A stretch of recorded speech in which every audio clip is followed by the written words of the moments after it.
This episode of the Swoopcast is brought to you by the Mad Canadian Barbecue Company. Mad Canadian Barbecue Company is an Ohio-based company where they say our seasoning will take your barbecue from good to great. Mad Canadian will be in Cary this. I can't believe I forgot that. We'll be in Cary this week at the Barbecue and Bingo at the OLC Shrine Cafeteria, and I'm getting the day Thursday. That's it, Thursday. Cary at the OLC Shrine Cafeteria from 4 to 7 o'clock.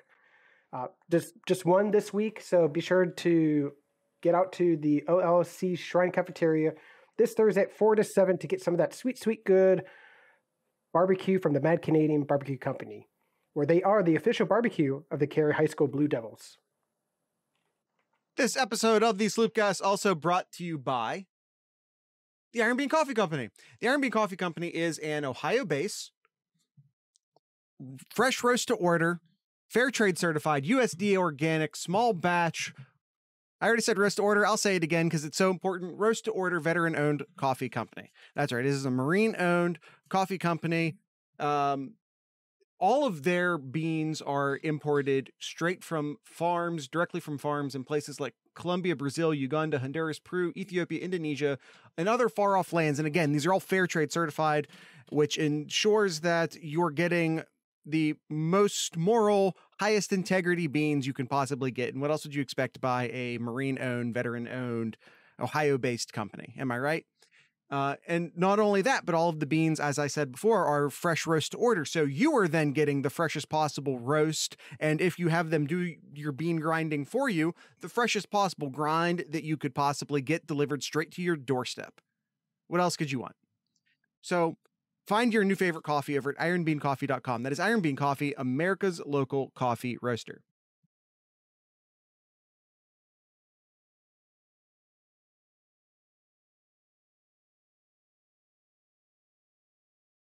How's everyone's weekend?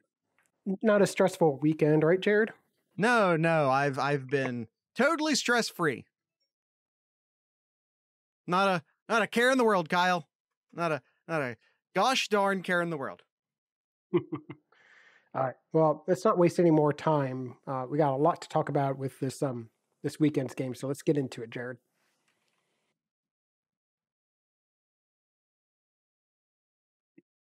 We've got barbecue back here. You're all invited. Welcome to the Sloopcast. How are you doing today, Kyle? Can't complain, as you would say, Jared. So how are you doing? I'll complain. I will complain all day. I'm not gonna, but I could. I might, but I'm not. You wanna throw a yellow flag in there? No, we don't. Listen, we don't complain about refereeing on this show. That is not a thing we do. That being said, if we did, I do feel like it would be justified this week, but we're not going to do it. That is what Michigan fans do. That is not what we do here. To quote the Black Panther, we don't do that here. All right. Well, we're going to get into it here. This is our standard and grade episode where we grade out the Ohio State performance from this last weekend, and we get to talk about their victory over Penn State, 33-24. Now, Jared, if I were to tell you that Penn State would have a third down conversions of 11 for 18, had more first downs, had a better red zone touchdown percentage than Ohio State did, would you believe that Ohio State would have won the game? Yeah, because I probably would have justified it by saying something along the lines of, I bet a lot of that came in the third and fourth quarter in junk time. Like, I probably just would have found a way to justify it. So yeah, probably. Yeah, probably. If I'm being honest. Yeah. Okay. Ohio State had a bad third down or a bad red zone conversion percentage. Well, they probably scored a bunch from outside of the red zone. Yeah, I would have justified it. Yeah. But what if I said Ohio State only scored one touchdown in their 5 trips? That's concerning. That would be concerning. And it Very was concerning. It is. But yeah, either way, Ohio State, and I want to get into that a little bit more here. But yeah, Ohio State still pulls out a victory in Columbus, 33-24. despite a very poor performance in the red zone, still put up good yardage. They over 300 yards passing, over 150 yards rushing for the game, and overall, this was a really good offensive performance as a whole from this Ohio State team against a very good defense from Penn State. Now, guess we'll critique a little bit more with how Ohio State finishes those drives, but as a whole, when you look at just the numbers as a whole here, offensively they did well, but they got to finish. As you see, many people on social media or even in other sport medias, you got to score touchdowns, not field goals, to win games. And that's the key thing that I take away from this Ohio State offense is they need to finish drives. They need to finish drives, which is a big concern. Which is a big concern in this game. And you know what? In a way, I'm kind of glad that they struggled in a way, and seeing how they fought to win the game. And I think that should be the story in this game is, despite how poor Ohio State has looked compared to the past few games here, they still found a way to win against a pretty good Penn State defensive team here. They still put up almost 500 yards total offense. Just got to finish those drives now. Yeah, a couple thoughts. One, I to Mark Givler's shock, did predict a 59-10 final score in this. I was wrong. I think that's a given. Where was that gap, right? Where was the gap between the final score that actually turned out and what I thought was going to happen? And to me, the gap happened in that Clifford looked healthy. I think we got as good a Clifford as could have possibly happened. I was expecting the Clifford that could barely hold his arms out to his side and barely run that we saw against Illinois. Mm-hmm. Yep. That's not who showed up. The real Sean Clifford showed up. So it did not surprise me that Ohio State was struggling by Ohio State standards to move the ball in the first quarter. But in my mind, I saw an opportunity for Ohio State to get a bunch of drives and for them to wear the defense down over time, because I was not expecting for Penn State to be able to sustain drives, because I was not expecting Sean Clifford to look as good as he did. So what's the difference? Just like, that's the difference to me in the game I was expecting versus the game we got. Like, that's the biggest difference. And I feel like Ohio State fans don't necessarily want to hear that, because I think Ohio State fans like to think that everything that happens or doesn't happen is directly related to what Ohio State does or doesn't do. But there's another team on the field, and they are all under scholarship as well. And Sean Clifford had a much, much, much better game than I thought he was going to be physically capable of due to his injuries. Yeah, no, 100%. He threw for 361 yards out of 52 attempts. And that stat right there, they had to throw the ball 52 times just to be in this game. It tells you right there about how dominant Ohio State's rush defense was in this game here.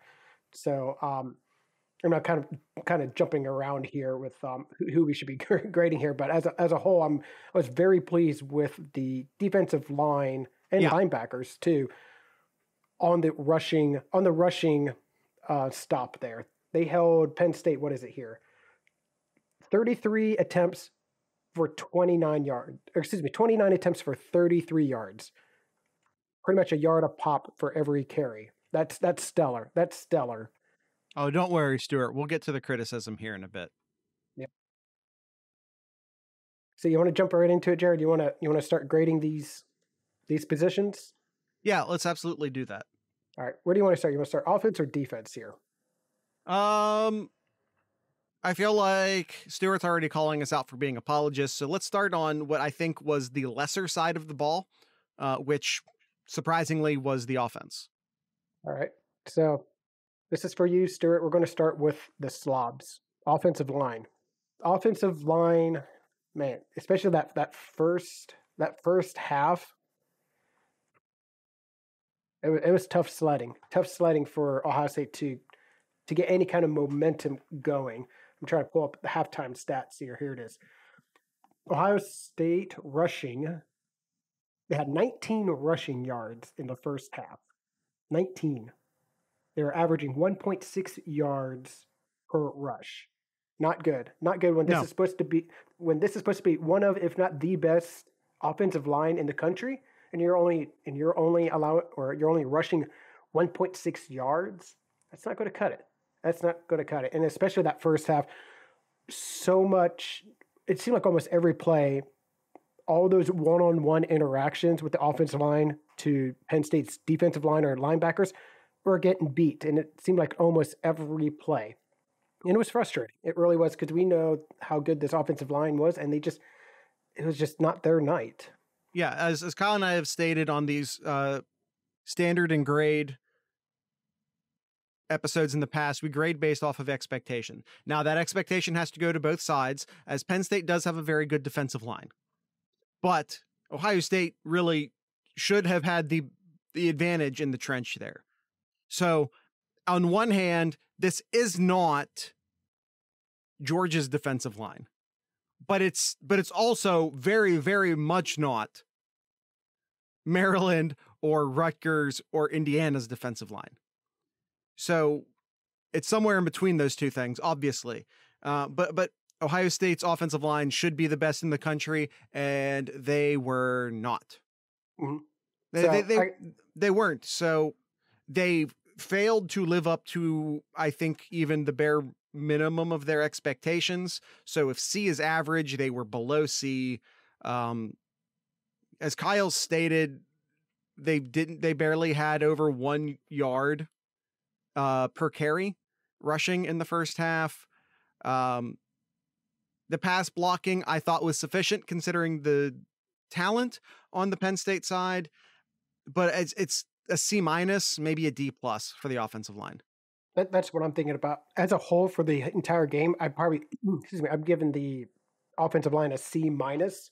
But yeah, 19 rushing yards in the first half, but 161 yards total for the game. So they had pretty much 150 yards in that second half.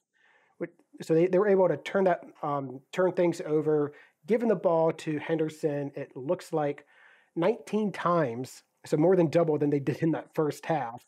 Really, and Henderson finding ways to get finding those little holes that the offensive line were able to make on that rushing attack in the second half. So I'll give the offensive line a C-, based on also that they did not let up a sack as well, too. Yeah, they don't let up a sack. I thought they did, again, considering the talent level. If we were breaking this out into like rushing versus passing, which we're not, then they would get a bump higher from a passing perspective, but they would probably get a straight up F. Almost, I would say they would get a straight F from a run blocking. Of course, we say that, but Henderson still ends the game with over 5 a carry. Yeah, he still ends the game with over 5 a carry, 152 yards. I get how our expectations for the offensive line are sky high, and they should be. But considering the talent, I feel like, we're catching some crap over here in the chat. People thinking that, and I agree with Gangland too. And we'll get to the coaching rating too, which I think goes along with that. I agree with you. Yes. They needed to use more of those stretch runs, try to stop running inside the tackle. They had a lot more success running off the edge, doing those. I'm drawing a blank on the exact name, but those zone slant reads where the running back just reads which hole to go and is able to run through there. Ezekiel did a great job through that in his years at Ohio State.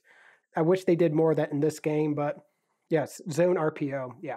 No, I wish they did more of that in that game. In this game, I don't want the run pass option. It's clear that Stroud's being given a directive not to run the ball. So I feel like the option is all it's doing is slowing down Henderson. So no, yes. Thank you, Austin. Yep. All right, tight ends here. Tight ends finished the game with 4 receptions and over 60 yards in this game. So Yeah, I think Austin's over under was 5.5. So yeah, close there, close there. I agree, and Stuart. That was my grade. I'd give the tight ends a B. I think I thought that's they generous. I think I Ruckert thought fumbles they the did. ball on his first reception. The lack of run blocking also has to be attributed to the tight ends.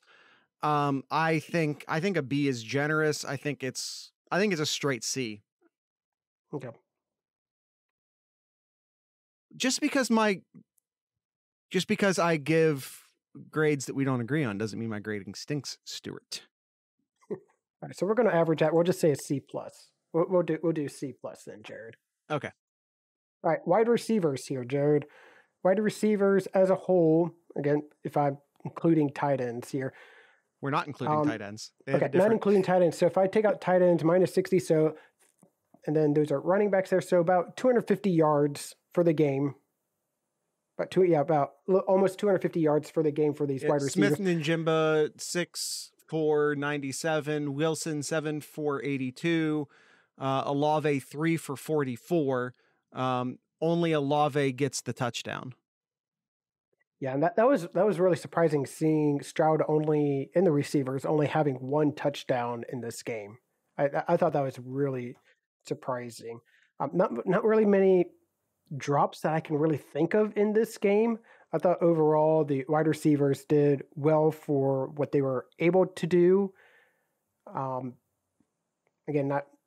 there's a part of me wanting to say more to that, but I'm kind of holding back, Jared, based off like what you said at the beginning of the show. But what for the wide receivers? Are you suggesting maybe that the opposing team was slightly handsy and not getting punished for it?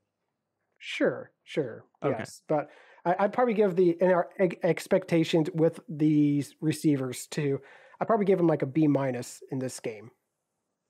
Yeah, I want to go a tad bit lower. Austin says they're playmakers, but they weren't making plays, but they were playmakers. But I don't know how true that is, Austin. The 1 touchdown Olave ran a great route on. Smith-Njigba had an amazing play where he grabbed the ball over the middle of the field and turned it into a ton of yards. I don't know how true that is, especially when you consider the larger struggle of the offense in play here and the incredible talent that was the Penn State secondary. And quite frankly, CJ Stroud not having his best day, the offensive line not having their best day. And I think too, going along the same lines with that, Jared, too, if you saw, especially in that first half as well, you saw CJ Stroud throwing off of his back foot. He's not able to really plant and lean forward into his throw because he just didn't have the time there. And because of the offensive line really collapsing and CJ Stroud getting rid of the ball a lot sooner than he's wanting to, not being able to throw it the way that he wants to throw it too. So I think a lot of that has to go into that. So yeah, B-, C+ for the wide receivers. I agree with that.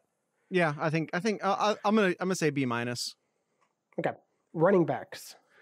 Running backs here mentioned Henderson over 150 yards for the game, over 5 a carry. Definitely a lot lower average than what you're used to with Henderson, but take it for what this game was, with Penn State being probably the best defense Ohio State has played this year.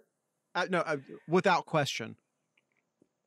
I probably give the running backs probably a B- as well too, especially for the second half with how Henderson ran that ball, being able to make guys miss, break tackles. I thought in the second half it was much better, but still not up to what I was hoping to see. But I'll give him like a same thing with the wide receivers, probably C+, B-.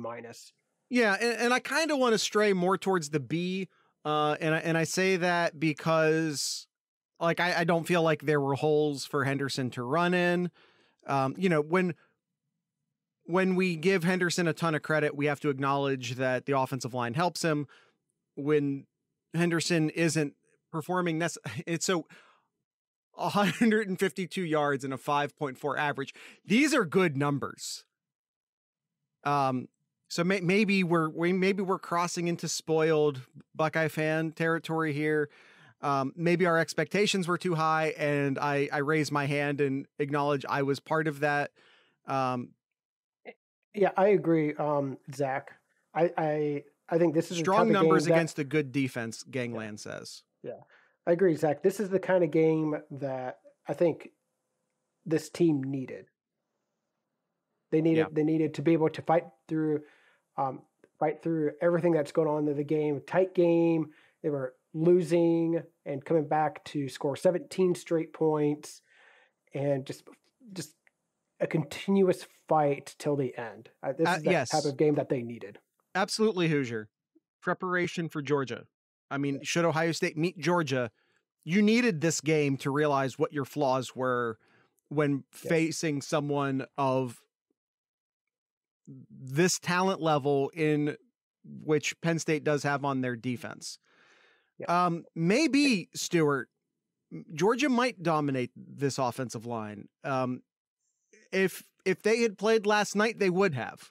Now, the good news is if that happens, it won't happen for another 2 months. There's time. Yep. All right, Jared. Quarterback, CJ Stroud, 22 for 34, over 300 yards. I just want to say, by the way, that I wanted the running back grade higher than what you had it, because I thought Henderson played incredibly well when the hole was there and when the opportunity was well. I think it should be more like a B+. Okay. All right. I'll average it to a B then. Quarterback, CJ Stroud, 22 for 34, 305 yards for the game, has a touchdown, 0 interceptions, 9 yards average per completion. I would probably say I'll probably give him the same grade as Henderson, probably a B as well. Definitely some throws that he wish he had back. But granted, with what we mentioned before, same thing with the running back, with offensive line not playing well, not giving him as many yards. Yeah, making an unnecessary 80-yard sprint as well. Speaking of the refs, I feel like I can complain about that one only because it ended up not counting, but that wasn't even close. Understand that, like, he didn't hear the whistle, so he's running. No. There was no whistle. That was the ref's fault. They let that go, even though it was so plainly obvious. So plainly obvious that it wasn't. 2 bounces. Anyway, not complaining about refs. We're not doing it. All right, B. I give Stroud a B over grading with everything and expectations, yada yada. B. I want to go lower personally because I think we have to adjust our expectations as the season goes on. And had he put this performance up in September, I'd be tempted to give him an A. But the expectations increase. Therefore, the curve he is graded on gets tougher. I think it's like a C+. I think he didn't throw any interceptions. That's good. He throws for 305 yards, which is good. Didn't take any unnecessary sacks. He did unnecessarily run out of bounds on a couple occasions. If you remember those first quarter jitters came back a lot. He was not great in the first quarter, although he found it. But if you remember that one, he ran out of bounds. That came back anyway because that was he saw the penalty that came. I think it was like defensive holding, and he ran out of bounds because he saw that. So I'm not going to grade him on what you said with that play. There. Did Ty sign up? Is that a thing that just happened? Let me check my Gmail. Sorry, Kyle. Go ahead. All right. Well, so we grade offensive line is C-, tight end C+, wide receiver B-, running back B, and the quarterback C+. Now for the defense, we'll get to right after our ad break, and as Jared's looking that up, I will go ahead and talk about the Mad Canadian real quick here. Oh. The Mad Canadian Barbecue Company will be in Cary, Ohio this Thursday from 4 to 7 at the OLC Shrine Cafeteria for some barbecue and bingo. This is the only time that the Mad Canadian will be out this week, so if you hunkering for some of that good old barbecue from the Mad Canadian, be sure to head out to Cary this Thursday from 4 to 7 and tell them the fellows over at the Sloopcast sent you. Check out the Mad Canadian social media sites, Facebook, Twitter, for more information about him and his food truck and where he's heading to next. Mad Canadian Barbecue Company, the official barbecue of the Cary High School Blue Devils. This episode of the Sloopcast also brought to you by the Iron Bean Coffee Company. Let's talk a little bit. We talked about why you should buy from the Iron Bean Coffee Company, but let's talk about some of the individual coffees. On the last episode I did, we talked a lot about some of the flavored coffees. Let's take a look at some of the non-flavored coffees, some of our standard coffees. Well, I was about to talk about the whole shebang, but the whole shebang appears to be sold out at the moment. So keep an eye on the website for when that returns. Let's talk about the Rocco. How about that? Let's talk about the Rocco. The Rocco is available in both medium and dark roast, so you get your option there. Let's see, everything you expect from the Rocco, but this one, I'm reading strictly from the dark Rocco here. Taken through a fire just a little longer to produce a deeper body and a rich experience. This is an Ethiopian natural processed coffee. He says there's something pretty special about an Ethiopian natural when it's at its best. And they are excited to offer just such a coffee. Bright, sweet, with a very diverse flavor. It has soft fruit, citrus, herbal, chocolate, malt, and there's a bit of smoke in there. It's a tricky coffee to roast, a classic Ethiopian natural, some cultivated beans, some wild beans, a diversity of colors. Guys, I think what he's trying to say is that it's a damn fine coffee, and that not just anyone can roast it. It's a great flavor. It tastes smooth, never bitter, has subtle notes of strawberry, blueberry, and toffee. Again, not a flavored coffee. Those are just the natural notes coming from the beans. It takes a great amount of care with these beans. And it comes through, believe me, it comes through in the cup. So go ahead and check out your new favorite coffee. Go find your new favorite coffee over at ironbeancoffee.com. That is Iron Bean Coffee, America's local coffee roasters. All right, Jared, defense. Defense, so like the offense, we talked about the line, so let's start with the defensive line. Now, Jared, do we want to split this up into ends and tackles again, or do we just want to keep them into the same? I think we're okay. I think we're safe here keeping them the same, as I thought both performed very well. I don't necessarily have I don't feel the need to separate them this week. All right. So my thoughts, again, I'm going to go opposite what you just said though, but I thought defensive tackles I thought just played extraordinary. I would give the defensive tackles an A. The defensive ends probably more like a C+ or a C. Just I did not see or yeah, defensive tackle is an S level. Yeah. or that too. But I'm just not seeing the pressure that we're used to expecting to see from the defensive ends here. How many times in that game, Jared, did we see just Sean Clifford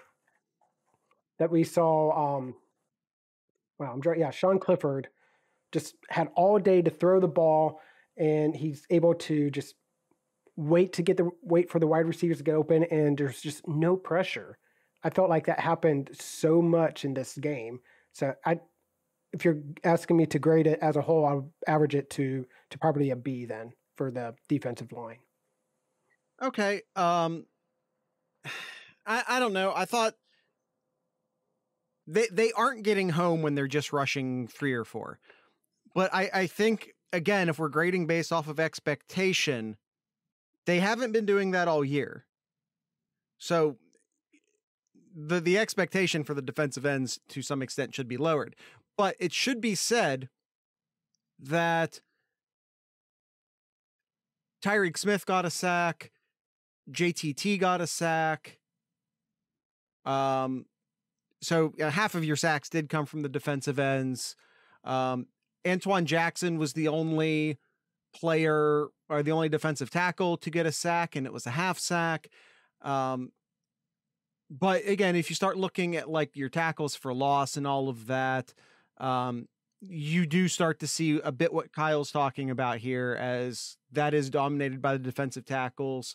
But also, again, to defend what Kyle is saying and maybe to defend Kyle's point a bit, you also just have to watch the games and use a bit of an eye, because the statistics don't always come through for defensive players, especially defensive linemen. Because like if you look at the stat line, Haskell Garrett had no tackles, no sacks, no tackles for loss. Basically nothing in the stat line, but if you watch the game, you know how important he was to it. So what would you give the defensive line as a whole then? I agree with you that I was expecting more of a pass rush, but at the same time, they did very well against the running game. So I would say a straight B. Very well. Yeah, I would say a straight B. Again, only letting up 33 yards on 29 attempts, 1.1 per carry. That has to say a lot about this defensive line. And I think if I looked at the stats for the month of October here, best rushing defense in the country in the month of October. They're only allowing 58 yards a game. 58, Jared. Yeah. That's extraordinary. That's extraordinary. It is. But I think that might also be a tad bit of a statistical anomaly, considering in all of those games except the Penn State game, they went up big early, which just forces teams. So like the offense deserves some credit for that stat, because when you go up that big that early, the teams basically have to sort of abandon running the ball. Yep. Okay. Fair enough. Linebackers, Jared. I'll let you start with this one. Linebackers, how would you grade the linebackers? Ronnie Hickman has another great game. So if we're including him with the linebackers, he was the star of the defense, leads the team in both tackles and solo tackles. I thought that I don't want to get into the refereeing of it, but like Steel Chambers, I thought had a great game. I thought Ohio State missed him a lot when he got removed from the game. I thought Cody Simon is playing well. And he's not flashing to me the way he flashed earlier in the year. But again, if we're talking about the run defense, the linebackers also deserve and need credit in that. I think that Chambers, no, our defensive MVP is absolutely Ronnie Hickman, but I like Chambers a lot. Don't get me wrong. I don't think the linebackers still aren't playing well in coverage to me, except maybe Steel Chambers. Again, I think to me it's Simon and Chambers. Those are your two like dedicated linebackers that need to be on the field a lot. And I think I agree with you, Stuart, but it would have also changed without Hickman. Yep. So what would you grade the linebackers in this game as a whole? It's kind of the same as the defensive line, because on one hand you have to give them credit for what they did against the run, but also give them, take away points for their role in the passing game not being very good. The passing defense not being very good, both from a pass rush and a pass coverage standpoint. Yep. So what'd you grade them? Like a B- or a C+. Okay, we're on the same page. I was thinking of a C+, just pretty much the same that you were thinking. I thought, yes, the linebackers did really well plugging up the hole on that rushing attack there, or stopping the rush there. But man, when we saw them drop back into the zones, and there was a couple of plays, especially. I don't want to call out names, but there are certain linebackers where they just seemed like they were lost. They were lost in zones there, and just so many holes open. It just not to the standard that I would like to see this linebacker crew. Yeah, and it gets to the point where we were talking about how bad the pass defense was, but I'm still end up going to give a really nice grade to the corners. And I think, well, how do you justify that, Jared? I think a lot of the passes were being thrown in the linebacker zones of the defense. The linebackers have gotten pretty good on the run side of things, but they're still at a complete deficiency for the in the pass coverage, in the pass zones. There's an issue there, and it's gotten better. I don't want to say it's not gotten better. It has gotten better, but it hasn't gotten good enough yet. Yeah. All right, defensive backs here. Start with the corners. I thought the corners had a great game, personally. Mm-hmm. So just some stat notes here. Dotson did have 11 catches for 127 yards. Washington 9 for 108 yards. Those are the two obvious leaders for the Penn State team, able to find themselves open. I think a lot of it had to do with the coverage that Ohio State was in, and credit to Sean Clifford and the Penn State offensive line to give Clifford time to read the zone and throw it into those openings to get Dotson and especially Washington. It seemed like Washington finds those openings so easily in that game. But if they're playing man to man, I thought the corners did very well. They did very well, and so I'd probably give the corners maybe like a B minus B. I thought Really? they did pretty well. Yeah, but a B minus. I feel like we've trashed some of the position groups and then given them a B minus C plus. All right, that doesn't feel consistent to me. All right, I'll stick with the B then. I'll stick with the B. I thought they did pretty well, but I honestly think it's an A minus B plus. I think most of the damage that was done to Ohio State in the passing game was done in the middle zones, which we can put on the safeties, which we can put on the linebackers. But I thought Ohio State did a really good job defending the outside areas of the defense. And then you also have to talk about, you had Cam Brown get a key interception towards the end of the game. I thought Ohio State's corners played really well, which again, I understand might be weird considering the amount of passing yards given up, but I've already explained that.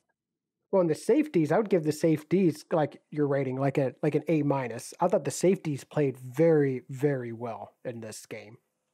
I thought one of the safeties played really, really well, and I think I'm gonna leave that at that. I think that there's a bit of a.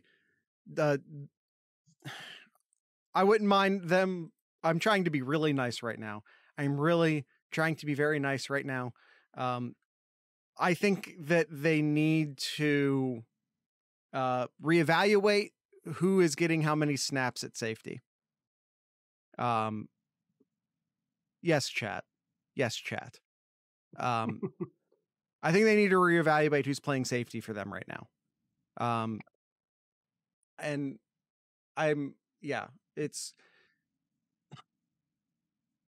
I'm trying to be nice. I'm really trying. So, okay, all right. So we're going to move away this, but what would you grade the safeties, Jared? I don't know, like a B. Again, we're talking like the middle zones. They feel real loose right now. And again, a lot of that's on the linebackers. Yeah, a lot of that's on the linebackers, I would say. And I think, I don't know. It's. All right, I'm trying to be nice, and I'm fine. I'm not finding ways to say what I want to say right now. All right, so we'll stay with B plus then. We'll stay B plus. All right, special teams here. Special teams. Whatever. A bunch of field goals were kicked, which I understand is not what we want, but that does not change the fact that Ruggles was perfect on them. Well, they all went in anyway. They punted okay. I feel like a lot of balls were being dropped on the 10 when they could have potentially maybe been dropped a little bit further in. But overall, I thought the special teams played fine. It's acceptable, but it's not, well, here's the thing, Stuart. I'm like, do they deserve the A plus or do they deserve the A? So if They you never maybe if you get a couple of those pins in there, I might have bumped them up to an A+. But they they will didn't, so I think I'm going to keep it at an A. they will never get an A+ until Oh, I something forgot. happens, Jared. No, you will never give them an A+. Yes, that's what I And- said. I won't. Yes. All right. So I'd probably give special teams like an A-. I thought they did well. I thought Okay. they did well. And coaching, Jared. Yeah, with all due respect to Matt Barnes, who I think was been put into a very difficult situation this year by being forced to take over and revamp a defense in the middle of the season. I'm giving him some excuses right now because I think he deserves it. I do. Because he's been put into a very difficult position and he's done a very good job with it. He was outcoached this game. I think that they needed to be blitzing more because they weren't getting home with 4. And why not blitz the linebackers? Because they aren't doing crap in coverage anyway. So, and with all, but at the same time, they were doing really good things, doing a bunch of stunts up front that I thought were working really well, and they did blitz at times. I again would like to see maybe a bit more diversity in the pass defense. I think early in the season, Ohio State ran pretty much exclusively a man, and that was bad. And then last night, it felt like they were running, and I know they weren't, there were man coverages mixed in, but it felt like they were running almost exclusively zones when those were getting picked apart. So, he was getting outcoached a bit, but yes, especially on third downs. He was getting outcoached a bit, but I don't want to trash him too hard because, again, he's been put into an incredibly difficult position this year, and I thought he's done a good job with it. On the offensive side of the ball, like the run off guard wasn't working. Knock it off. Like what are you doing? Where were the play? Penn State was selling out, and I'm giving no excuses here because I believe Kevin Wilson's the highest paid assistant on the team. Kerry Combs actually might be, but thoughts have already been given there. Ryan Day is the offensive guru. I'm giving Matt Barnes a ton of excuses and a ton of outs and a ton of qualifiers. I'm not giving those same outs and those qualifiers and those excuses to the offensive side. It's been a cohesive unit of coaches. Those are highly paid coaches. Your head coach is an offensive guru. The offensive side has a lot more coaches, which is a problem, than the defensive side of the ball. And at some point, it's not time to clean any house. It's a very good crew of people. But at some point, like you had the inside run wasn't working. Yeah, it wasn't working. I hear what you're saying. Yes. And I agree with most of the things that you're saying, but, and I think Herbstreit even mentioned it in the broadcast too, of like, you can't change how you do your defense. The kind of overhaul change is something that gets done during spring camp. Right. But for what Ohio State's able to do, yes, I think they're doing a pretty good job on it. Absolutely, they are. But offensively though, and I agree. Like just the play calling needs to change. Like, oh hey, we're only getting 1.5 yards, if that, for running it down the middle. Like, oh hey, we're actually getting 6-7 yards running on the edge there. Maybe we should call maybe a little bit more of those in the future. A little bit more of those, but also like a little more play action. I feel like, and they overran it last year, so maybe that's why they're hesitant to do it this year. But you have a quarterback who is a pocket passer, but who is athletic. Mm-hmm. Why are we not rolling him out and letting him throw those easy, 6 to 8 yard out patterns? Yep. Why weren't we throwing the ball to Ruckert more on play actions? Where were those plays at?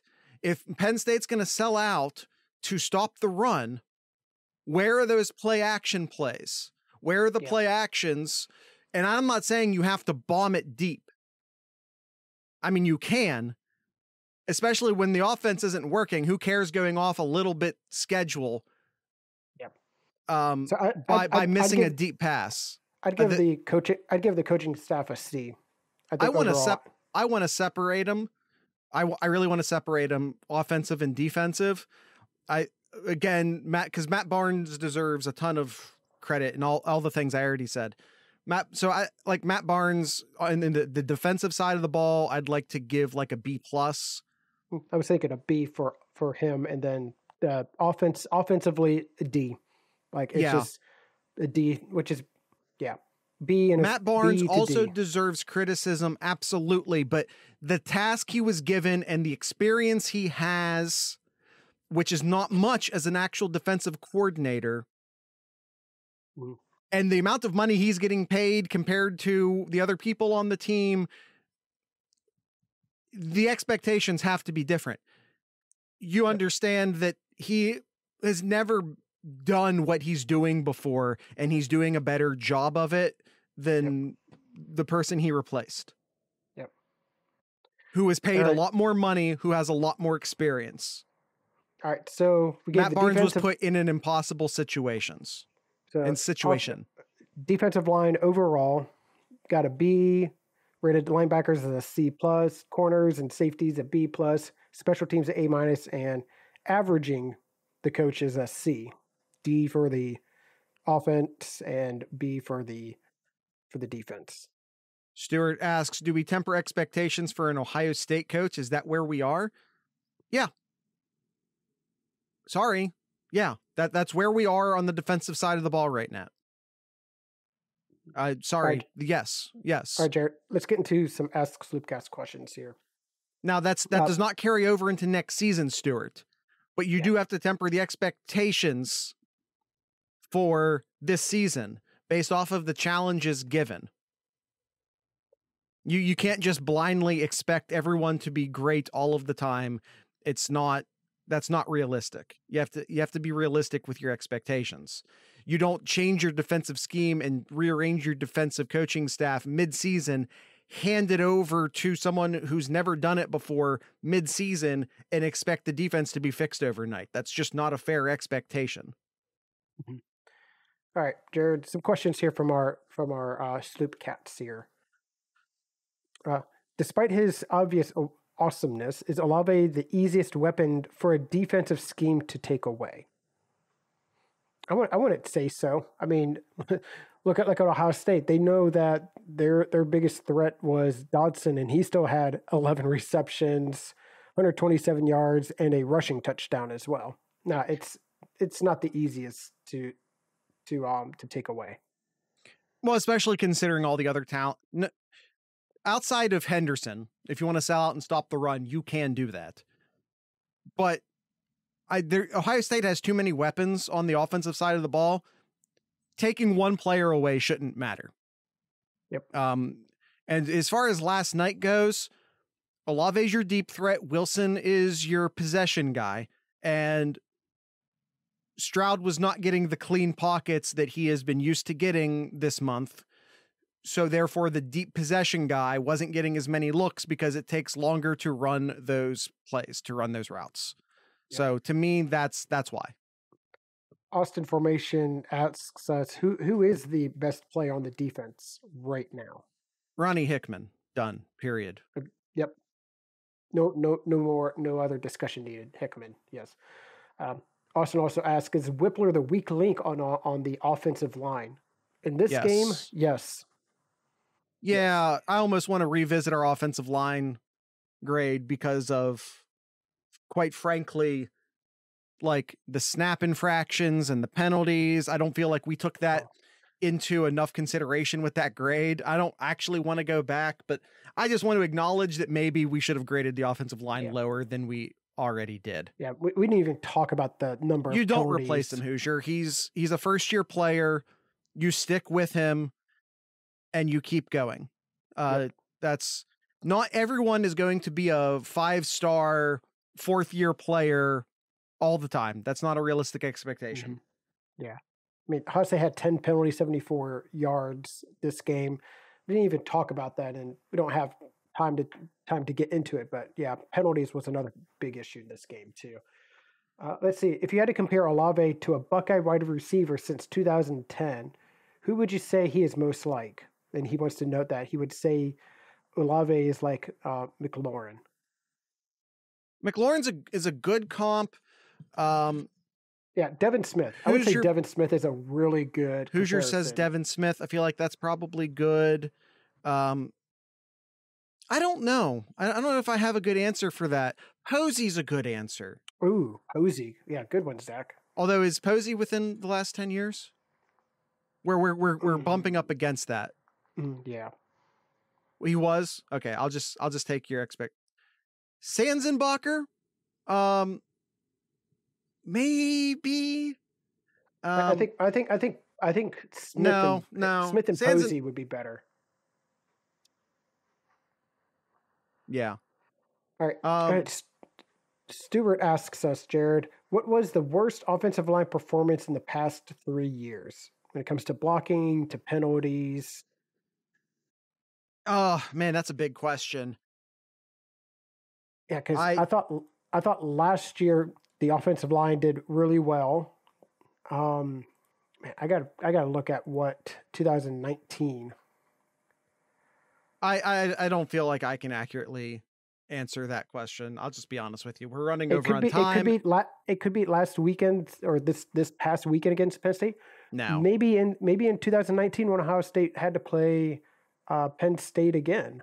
Like that was not a good showing offensively as well in that game. It was a 28-17 game, so similar to this game here. Like Justin Fields only had 188 yards in that game. Yeah, I would probably say Penn State from 2 years ago. That might be. That was more fumble based, maybe. Yeah, I just don't. I'm not going to be able to accurately answer that question off the top of my head. I don't think. Yeah. Stuart also asked, did our offensive line get exposed, or are they just bad right now? I think the coaching staff needs to do a better job of putting them in position to succeed. Again, if this is the worst Ohio State's offensive line is going to look all year, that's fine. Because the offense still produced. That's okay, Stuart. I frame things horribly all the time too. But I'm still going to give you a B- because I'm a nice grader.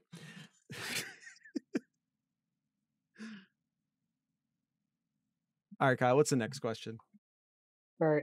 What do we got here? Buckeye Zach, why is Eichen Borland on this team? Stop it. I acknowledge he's maybe not the player that I acknowledge that he's maybe not the player that Ohio State needs, especially against a passing opponent, but let's be nice. Let's be nice. These are non-paid student athletes about 20 years old. Be nice. Mm-hmm. What's the deal with the offensive line, and how do we fix the interior run scheme? Zach asks. Well, one thing, not playing Penn State will be huge for that. Like, this was a very good Penn State defensive line. So, but then the question becomes, okay, then what if you end up playing Georgia later on? Michigan has a good defensive line. At least it seemed that way at times. They've been run up the middle on a lot recently. So maybe not.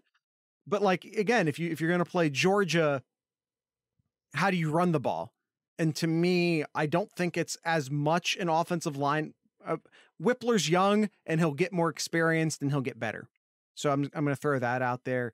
But as far as I think it was a coaching issue as much as it was anything. Would you like for Ohio State to be able to just run straight down the throat of every single team they played? Yeah, of course you do. That's what you want. But that's, again, not always a realistic expectation. I think they needed to be more diverse in the runs they were running, and I think they needed to do a better job taking what was there. I think maybe they got a little too used to doing whatever they wanted and weren't doing what they needed to do and just take what Penn State was giving them. And I think that was short passes based off of or run out of play action. Yep. All right. Last question here, Jared. So are his coaches. Ty Hines 28 in our Discord chat. Why isn't CJ running the ball more? Because the coaching staff is telling him not to. I think that's part of it. I think again, if we go back to Justin Fields from one of the last couple, he has the ability to run much like Justin Fields did, although I think Justin Fields is a better runner. But I do think that maybe Ryan Day might be slightly over adjusting because he coached for Urban Meyer and he saw his quarterbacks get beaten the hell up because Urban, anytime things went wrong, he kind of went into this cocoon of quarterback run. And the quarterbacks were getting injured and hurt and banged up. And Ryan Day might be overcompensating in the other direction. So, I mean, the question you really have to ask yourself, and I've theorized that it's Ryan Day based off of the trend of both Fields and Stroud doing it, that it's Ryan Day giving them directive to only run when absolutely necessary. And again, he might be reacting too far. Yep. All right, Jared. Yes, Stroud is much more athletic than Haskins. Yeah. Much more. I think that's all the questions we have for today. All right. We're going super over, but I thought it was worth it. I don't think we wasted any time, so it's fine. Kyle, tonight, again, we're running over, so I'm just going to do this super quick. You can become a patron for as little as $3 a month, and that gives you... No, Zach. That gives you the ability to join these guys during our live recordings who are down here listening to us and chatting with us and trying to make me laugh while I do ad reads. You can do that for as little as $3 a month. But if you want to try it before you buy it, you can still join the Discord server. You won't have access to listen to the episodes live that way, but there's still a whole lot of areas in the non-premium section of the Discord that you can come and hang out, and we have a lot of fun. So all you have to do is download the Discord app to your phone if you don't already have it, and go to discord.thesloopcast.com and just hang out with us. Ty, I would love it if Ty joined. I would love it if anyone joined. But yeah. And by the way, just real quick, one more thing. Make sure you are following us on YouTube, because I know a lot of people listen to us on the Buckeye Scoop YouTube channel. Things there are weird right now, and I'm not saying by any means that Kyle and I have any intention to leave anytime soon or anything like that. That's not what I'm saying here, but I don't know what the future's holding with Buckeye Scoop at the moment. So please be sure, if you enjoy us and you like us, that you're also following us on our channel on YouTube. And you can do that. There'll be a thing pop up at the very end of the show where you can subscribe to us on YouTube. And also join the Sloopcats. So that's it. Kyle, do you have anything in Kyle's corner? Columbus Crew picked up a big win this past weekend against DC United. Now, Crew is currently in 9th right now, and they are 2 spots away and 2 points behind New York Red Bulls and DC United, who they just beat. So they have an outside chance of making the playoffs, but it's not looking good as they have one game left. But yeah, big win over DC United, 3-1. Still that slight edge to get to the playoffs, but they need a lot of help here. So, yep.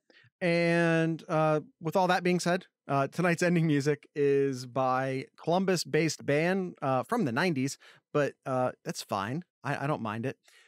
They are called Defiance, Ohio. And again, they are from Columbus. That's Defiance, Ohio. It's just the name of the band. And if you stick around, if the audio people stick around, you will hear that song. You might already be hearing that song. Podcast people, or rather YouTube people, you can click the link down there at the bottom of the show, in the show notes, and you'll be able to listen to this song live on YouTube, live on YouTube. That's not a thing, but you'll be able to watch it. You'll be able to watch and listen to it on YouTube. So with all that being said, I'd like to encourage everyone to drink local beer, listen to local music, and of course, support your local podcasters. Once again, this is Defiance, Ohio.